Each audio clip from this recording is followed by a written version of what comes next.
We all know that reading is an important skill for learning, but sadly, too many students are behind. You're watching the Commissioner's Report. I'm your host, Kevin Watler, and we're going to highlight the Reading Pals program. Commissioner Melony Bell is a volunteer with the program. Commissioner, how did you get involved?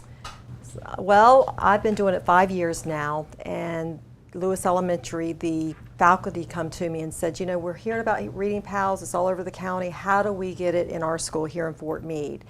So I'd heard a little bit about it too and the impact that it was having on our education system. So I contacted United Way and said, you know, how can we get involved? So they gave us some information, and we got it started through like a partnership in Fort Meade. We had Carol Barnett come down and talk at a breakfast. We opened up the breakfast and had about 120 citizens in Fort Meade that was interested in hearing about Reading Pals and what it did. And so we did that from a breakfast, and we obtained our volunteers through that breakfast, and the program started.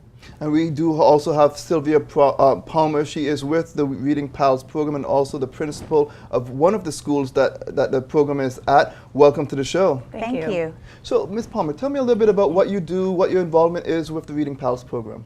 Well, I am the Reading Pals program manager for the United Way of Central Florida, and our Reading Pals program is an early literacy initiative that helps kindergarten students establish a foundation for reading by improving vocabulary, listening skills, comprehension, and visual and auditory memory. So that is what the ultimate goal is for our program. We have, when we're fully staffed this year, we'll have 210 active volunteers in Polk and Highlands counties. 188 of those volunteers will be Polk County volunteers working in the program. We are in a total of 14 schools, 12 of which are in Polk County, 2 in Highlands, a total of 58 classrooms, and the 44 of those classrooms are in Polk County. Wonderful. And Ms. Weiss, how does Reading Pals benefit your students? Reading Pals is a wonderful program for my students. It benefits them both academically and filling in the gaps where it may need to be filled, as well as socially and making bonds with people in our community. Wonderful. And Commissioner Bell, what's your experience been like, you know, as a volunteer? I mean, that must be awesome. Oh, I love it. I love it. Once I leave there, I am so fulfilled with volunteerism for these children. These kids are low-skill kids that probably have never been read to at all. And you know, we take 2 at a time for 30 minutes, and we read to them, and then we take the other 2. But these children just want to grasp onto every word that you tell them. You know, and we talk to them. You know, I remember the first time I ever read was a book on community. You know, it's about, you go to church in your community, you have the city hall in your community, you have schools in your community, you have the police department, the fire department. And this little girl said, that's the popo. And I said, the popo? And she said, yes, that's the police. Said that my mother got in a fight last night with my uncle because he came over and wanted to sell marijuana or take my mother's marijuana to go sell. And I was just amazed that a kindergartner would have this information. And so in talking to her, I've become very close to her throughout the year, and I've tried to track her, and she was a very low reader. She needed a friend. And she's now in 6th grade this year and doing very well. Wonderful. And I mean, you know, having that servant heart is one of the things that... It is a servant, and you don't realize, I mean, you know, the children that are out there that need a mentor in their life that will just listen to them. Not only just read to them, you know, 30 minutes, but they also want somebody to listen to them. And being able to fulfill that for these children has just been overwhelming to me, that I have changed a child's life. Absolutely. And one of the things I was looking at is that men are great mentors, especially for the children. They are, and we have a number of men who are in our volunteer program. And I have found, just even in talking with teachers and whatnot, the difference that it makes in the classroom. There are rarely, with a lot of our students, good male influences in their lives. So having this caring male volunteer in the classroom during the week, and he is not only the Reading Pal volunteer for the 4 students he's working with, but he is a wonderful influence for the other students in the classroom just by being there. And how hard is it to find volunteers? It is a challenge finding 210 volunteers to be active. We currently have 196 total active in the classroom. I have 4 more waiting to be approved and trained so that they are able to enter the classroom. But it is a challenge. Some of our locations are a little more difficult than others, but we have wonderful champions within each of our communities. The schools are wonderful champions for the program, and so eventually we get there. Gotcha. And Ms. Wise, tell me something. I know when I was a student, I don't know how long ago that was, but it was a little bit ago, but when I was a student, I remember I used to love when people came into the school to my classroom. Is it the same still? Same thing. The students, no matter how young they are, because we're working with kindergartners, so that's 5, maybe 6 years old, they're looking forward to the next time that goes around, and they're actually reminding their teachers, is my reading pal coming today? So they very much look forward to, and they like the consistency and the routine that the program offers, knowing that once a week, twice a week, their mentor is going to come and give them a dedicated 20 minutes of their time to have conversations and build those relationships. That's awesome. And what do the students tell you after the volunteers leave? When will they be back? And how much fun that they had, not just learning how to read, but also developing that love for reading and building that self-esteem as they create those relationships. Mm-hmm. And Ms. Palmer, you said it's not in all the schools. Can you highlight some of the schools it's in, and do you expect it to expand a little bit more? At the moment, no. We have enough funding in our program for the 14 schools.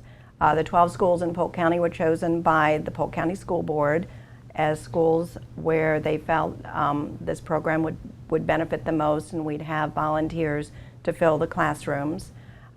For each classroom, there are a total of 4 volunteers in each of the classrooms, a Tuesday, Wednesday, Thursday, or Friday volunteer for the majority of the schools. Some of the schools have a different day schedule. So what schools are they into right now? Right now they are in, we have schools in Lake Wales, Lakeland, Bartow, Fort Meade, Auburndale, Winter Haven, Mulberry. Mm-hmm. Sure. I think I hit them all. And absolutely. The curriculum was developed by the Polk County School Board. What's included in it?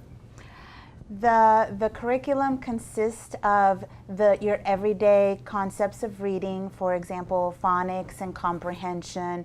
What I really love about the Reading Pals program and allowing the students and the mentors to work together is that developing a love for reading, and reading just for pleasure, not because we have to open this textbook and then we're going to take a test, but just developing a love for reading. And another thing is they get to take the books home with them. Certain times of the year, there's how many books are given to the kids, do you know? It varies each year depending on the funding. Last year, each of our students, we had a bundle go home in December and another one in May for a total of 25 books that went home with each of our 412 Reading Pal students that we had participating last year. Awesome. So can you imagine being a child and you have no books at home, and now you're being able to bring books that you're able to keep at home to read and maybe read to your siblings or read to your parents. Mm-hmm. So it's really exciting. And one thing that I would put a call out to our community is, businesses, if you're looking to sponsor something, this is a great program. I mean, we'll always accept your money if you want to give it to us to buy more books. And also businesses, if you have employees that you allow them to have an hour off a week, encourage them to get involved in a school and read to the children. I know with government, we allow our employees to take off an hour. We encourage our employees to go out and mentor the kids. And then also on the local level of city governments, they're also giving time for their employees to get involved with education and with our schools. Absolutely. And one of the things that people got to understand as well too, that this is a commitment on their part. So how important is that? That it's a huge commitment, and it's very important, especially in the life of the child, because when you asked earlier, what do the kids say, is when will my mentor be back?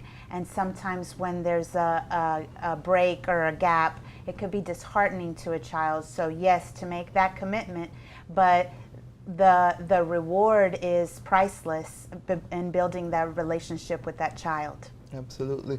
And Ms. Palmer, who can join the program? Can anyone just join? I'm sure that there have to be safeguards. Well, there are.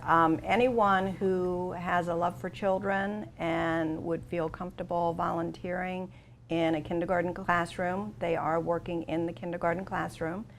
If they're comfortable with that, they are welcome to join the program. They must complete the Reading Pals application, which once I receive it, it is sent to the Polk County schools. They do a background check and approve the volunteer to be a volunteer in the Polk County schools.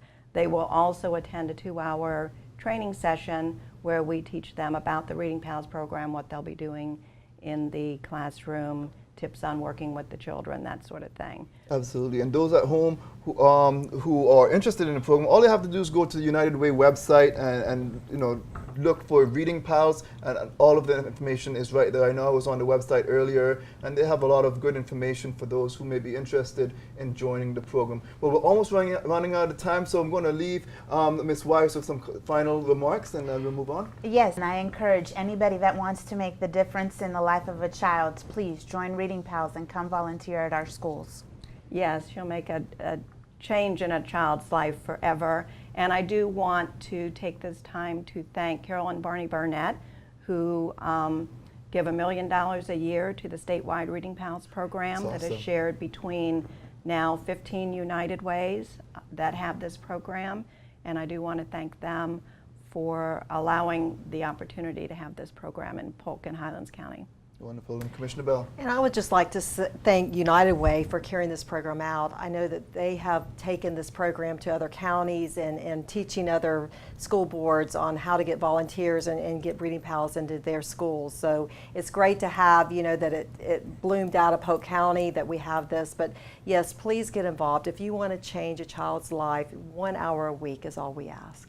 Awesome. And of course, again, your United Way website, just visit it, look for the Reading Pals program. The information's all there if you wish. Don't go anywhere. We do have more coming up right after this short commercial break. Thanks for coming in for the interview. Oh, yeah, of course. All right, we got your personal references, your resume, high school diploma or equivalent.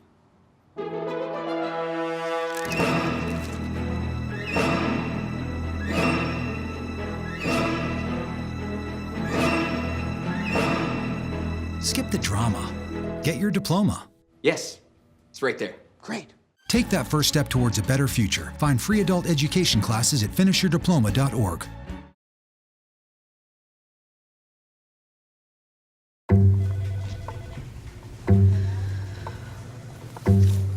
Please have a seat.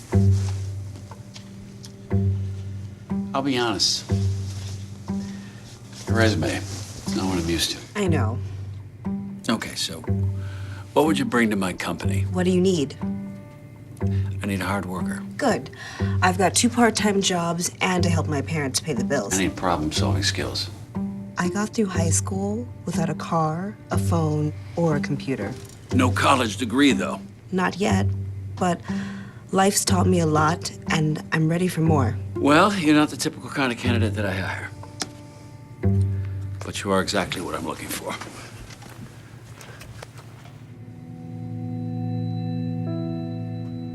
Your company could be missing out on the candidates it needs most. Learn how to find, cultivate, and train a great pool of untapped talent at gradsoflife.org. So you see, son, good manners are important. Should I go through it again? Yes. Yes, please. Yes, please. Exactly. Always say please, thank you, you're welcome, excuse me, sit up straight, hold doors open for ladies. If the door's locked, knock first. Don't burp, don't swear, don't stare, don't use bad language, or talk with your mouth full. Keep your elbows off the table. What table? And don't interrupt. Cover your mouth when you cough or sneeze. On the bus, give your seat up to anybody who has trouble standing. Bottom line, treat others the way you want to be treated. Got it? Got it. Good talk. Most parenting is hard to do in just 2 minutes. But 2 minutes twice a day making sure they brush is easier, and it could help save them from a lifetime of tooth pain. You're watching the Commissioner's Report, and waste and recycling is the topic for this segment. Polk County recently made some changes to collection services, and Hurricane Irma left us with a lot to clean up. Hauling and waste disposal is not a simple task. It's a science. Commissioner Braswell is joining us because he wants to let people know why we made certain decisions we made. It's great to be here. Good to have you here, sir. And there are two benefits from recycling, the economic part of it and the environmental part of it. Sure. Let's talk about that. And there's a lot of misunderstanding about what's good and what's economic and what makes sense and what doesn't make sense. And unfortunately, I think a lot of people, it becomes an emotional issue. And once you get emotionally attached to something, it's hard to listen to reason. And that's kind of what we run into here. Recycling is not the way it used to be. There was a time that you separated everything into different bags or whatever and took it out to the curb and it was recycled. Then we went to single stream recycling, which is basically what we've been doing. You got the big can, you just dump it all in there, and somehow recycling ferries sort it all out and make it all profitable. And that's not the way it works. What's happened in the last year to 18 months, up until then, China was, they consumed half of the world's recyclables. Whether it was plastic, glass, whatever, they bought it all. And they made the decision 18 months ago to stop doing that. And once they did that, the economics all changed in the recycling business. Wow, so with that shift, I know one of the things that Polk County is not recycling anymore, not allowing to be placed inside the recycling receptacles would be glass. Yeah, and it's got a lot of people upset. And again, it's an emotional thing. It's hard to get them to listen to reason. But the fact of the matter is, glass has no value. If it has no value, what are we supposed to do with it? So a lot of cities, Atlanta, New Orleans, good examples, they're still taking glass, but all they do is separate it out and take it to the landfill. We're just being straight up with the people. We're not going to tell you we're recycling glass and then take it to the landfill. So until it has a value, we're not going to accept it. Right, I know some places may say, well, you could wash it out and this and that, but again, there's no value for it. Yeah, and it's like if you've got green glass, brown glass, clear glass. If you sit back and think about the energy it takes to recycle some of these products, so you throw 5 different colors glass in your trash, assuming they don't break, because when they break, now you've got a whole separate contamination issue. So they don't break. Now somebody's got to separate all these at some point, excuse me. Then they've got to be transported, and that's burning up fuel. I have no idea what the carbon footprint is to recycle glass, but I think people would be real disappointed to see that it just doesn't make sense economically, and it's not that great for the environment. Mm-hmm.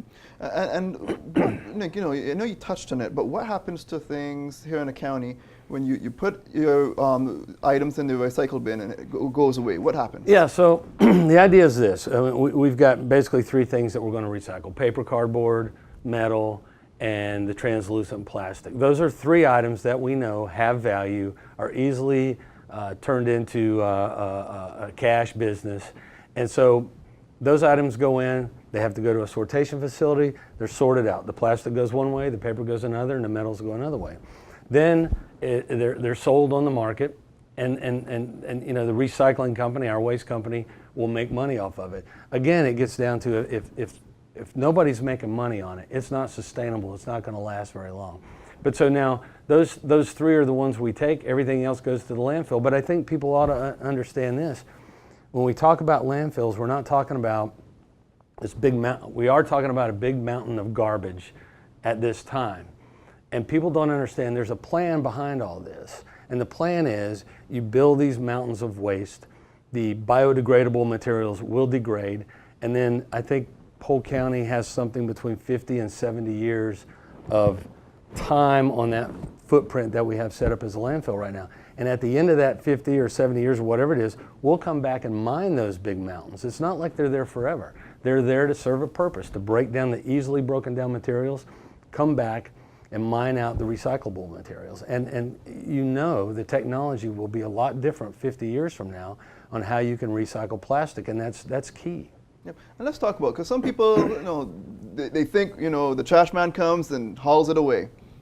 I mean, the ferries make it happen. They make it happen, but this is a bigger process than that. Yeah, it is. And what I think, and of course, we're taking a lot of heat on this, and I think the questions are good. But what I see a lot of, and it really is bothersome to me, I had a guy post on my Facebook the other day, well, I drink 48 to 50 bottles of water every week and I can't recycle my clear plastic. Well, my take on that is he's the problem. We're not the problem. Don't generate so much plastic waste and we won't have this issue. I mean, we live in a country with clean water. You know, your faucet's fine. If you don't like the taste of the water, get a Brita filter or something. But for somebody to be generating 40, 50, 100 bottles of water every week, that's ridiculous in my view.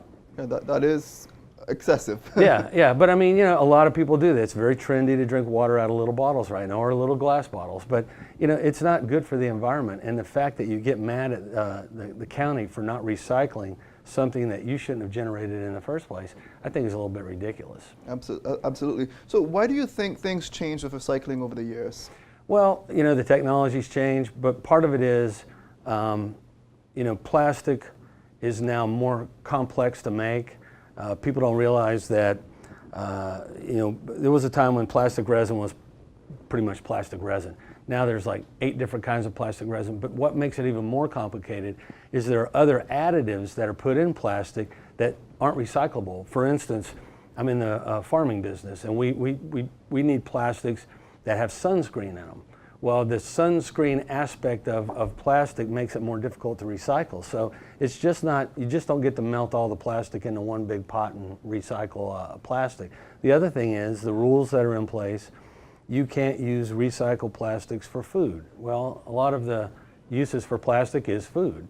So, you know, one avenue is not even there. So, you know, it's extremely complicated. And, you know, we're trying to work it out where the county is actually doing something that is good for the environment and good for the taxpayers, because there are a lot of people that, you know, look at recycling as a waste of money, and we have to listen to their side too.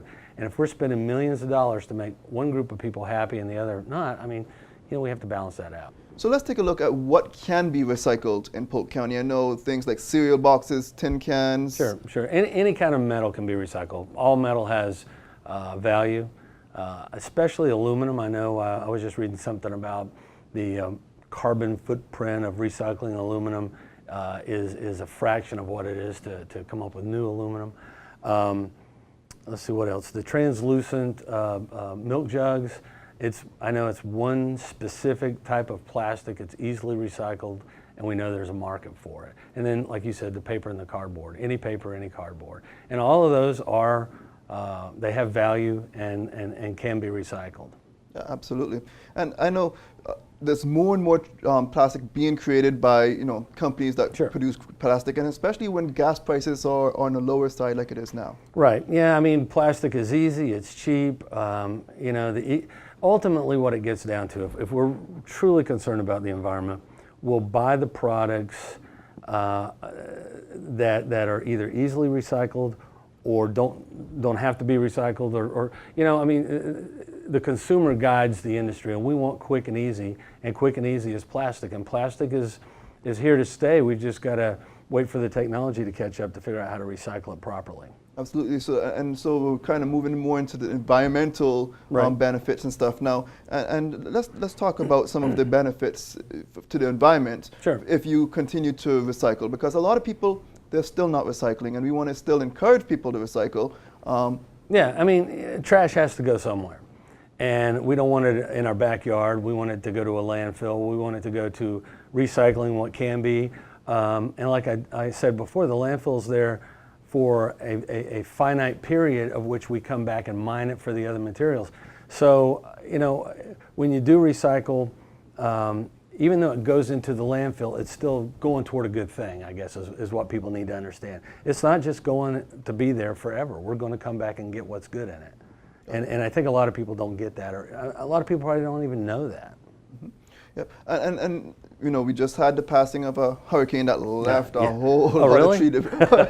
No, just drive down the road, and you know, they're trying to get to the trees as fast as they can. But we have a huge county, so and it's so many trees that fell down. What would have happened if we just took all of that tree debris? Like, I mean, I don't know how many tons it was, but if we took all of it and just placed it on a dump. Yeah, I mean, it would be insane. You know, in 2004, the way it went was the debris crews came in. A lot of it, some of it was burned, but most of it was chipped, loaded on ships, and went to Europe to use as fuel for their whatever. I'm sure that'll happen a lot in this situation. You look at Gainesville Regional Utilities, places like that, they burn wood, and this will be a cheap source of wood for their utilities. So that, you know, it has to go there. We don't have space for it. And the other thing, you build these giant piles of mulch. Once it's chipped, they start getting hot inside, and then you can have fires which get out of hand, and that gets pretty ugly. So, you know, we've got, I believe, 10 different sites across the county that the waste is going to. Chipper trucks will go in there, which will bring those giant piles into smaller piles. It'll be sold off and put to a good use. Yep. And that's what some people didn't understand. They said, well, why can't I just take it to the landfill? Well, you know, yeah, and the landfill has another purpose. You know, that's for your household garbage. I mean, yes, we're accepting it there, and yes, there will be chipper trucks there, but we can't take it all there. And the other thing is, you know, we've got Hurricane Harvey hit Texas. We've got damage from Key West all the way to Chattanooga, Tennessee. So to get the waste or the debris haulers here, we can't have these guys driving 20 miles each way to dump a load of hurricane debris. They're going to lose interest because they're not going to make the kind of money they want to make. So we've provided these shorter hauls, and they can get there and get back and move a lot of loads in a day, and that's what's important. All right, well, as we wrap things up, sir, what else do you want to add? Well, I just hope the citizens of Polk County will listen. We'll try to understand. We'll try to get some of the emotion out of the garbage and recycling thing. And I know we've had some issues with the switch over in contracts. Some streets were missed. Some streets were missed for 2 and 3 weeks. We certainly apologize for that. We're correcting that problem. Obviously, the hurricane compounded all of that. But, you know, I think in another week or two, we'll have the whole thing sorted out, and it'll be smooth sailing from there on. Thank you for joining us, Commissioner. I really appreciate you coming on the show and sharing your views. I appreciate you having me. Well, that's it for this edition of the Commissioner's Report. Let's see you next time.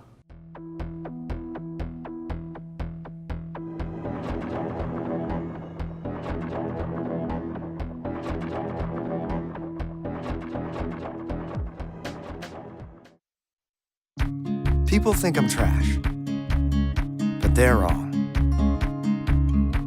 Today I'm just an aluminum can, but one day I could be a stadium.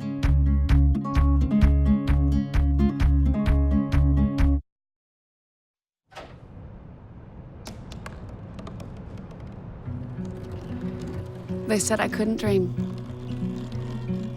Called me a piece of trash and swore that's all I'd ever be.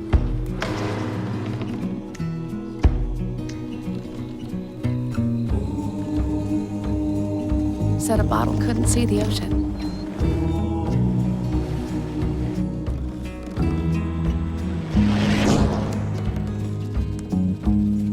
Give up. Go back to the dumpster. But I didn't listen. I made my way.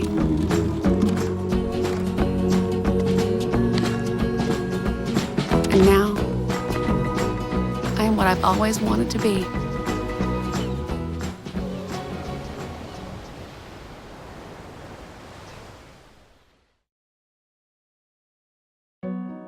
They said a bottle was just a bottle.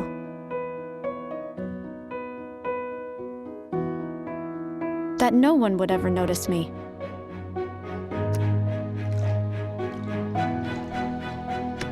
But I knew I could be more. That one day, I would make people smile.